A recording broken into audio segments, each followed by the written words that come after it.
Сегодня 19 сентября 2023 года. Я адвокат Алматинской городской коллегии адвокатов Айдарханов Абзал Муратович.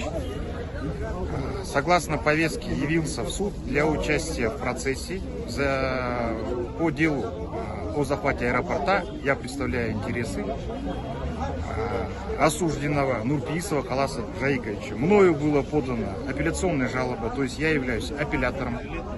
Мне должен по закону суд представить возможность выступить на данном процессе.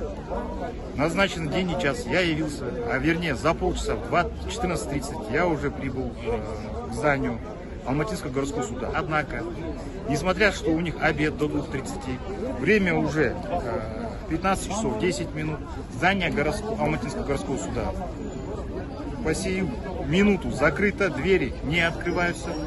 Вызвали наряд полиции, ведется оцепление участка. Нас, адвокатов, не пускают в здание Алматинского городского суда для защиты интересов своих подзащитных.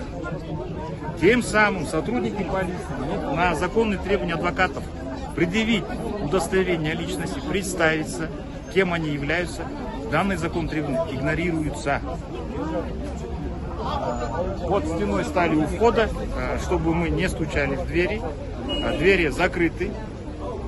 Таким образом, сотрудники полиции, став стеной, не запуская адвокатов в здание Алматинского городского суда для участия в процессе, воспрепятствуют законной адвокатской деятельности.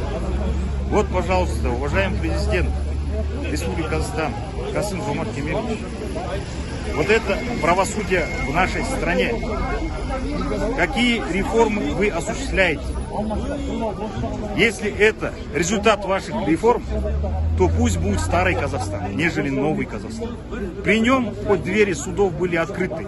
Помимо этого процесса есть другие граждане Республики Казахстан, которые также имеют право обратиться элементарно в канцелярию Алматинского городского суда, написать некое ходатайство, сдать документы, ознакомиться с материалами дела по иным делам, не только по захвату аэропорта.